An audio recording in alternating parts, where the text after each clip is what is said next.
Une petite côte pour commencer, ce n'est pas ce qui va effrayer Jean-Marc, Nathalie, Pauline et Grégoire. Venus de Grenoble, cette famille entame un périple à vélo de plusieurs jours, direction La Rochelle. Première photo, première carte postale, les pêcheries. Des cabanes les pieds dans l'eau qui, dès le siècle dernier, étaient utilisées par les pêcheurs de la région.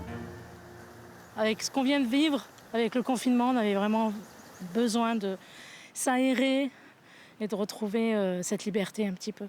Voilà. Mais on aime beaucoup, c'est magnifique, c'est splendide. Ça change vraiment de nos montagnes, oui.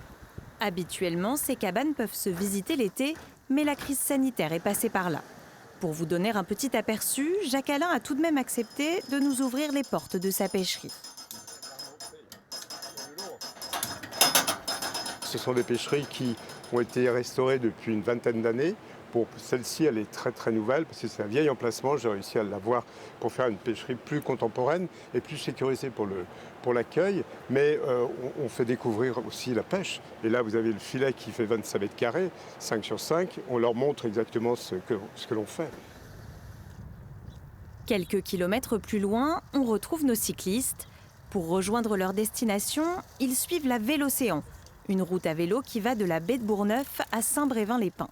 60 km pour profiter tranquillement des paysages de la côte atlantique. Nous, on l'avait déjà fait un petit peu près du Danube. On était parti de l'Allemagne jusqu'à Vienne. Et là, on ne connaît pas du tout la région. Alors voilà, on s'est dit de retenter l'aventure. Et puis, Covid oblige, France, Atlantique, etc. Sarah et Lucien, eux, sont partis de Vannes et rejoignent la Mongolie. 2 ans de voyage, un projet qu'ils n'envisageaient pas de faire autrement qu'à vélo. Quand on arrive avec un moteur ou quand on arrive avec les vélos, l'approche elle n'est pas du tout la même. Le regard n'est pas du tout le même. Les gens sont vraiment très avenants, ils viennent nous parler tout le temps, donc c'est plus sympa. Sympa aussi lorsque l'on voyage à vélo, l'arrivée. Noah et sa famille sont partis de Nevers il y a 3 semaines, 800 km de vélo pour terminer devant le Serpent de Saint-Brévin-les-Pins. C'était un peu dur, ça faisait mal aux fesses et aux jambes. Mais ça va.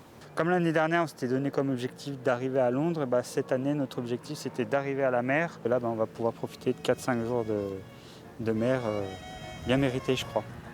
Profiter de la mer et du soleil, et peut-être déjà penser aux vacances de l'année prochaine.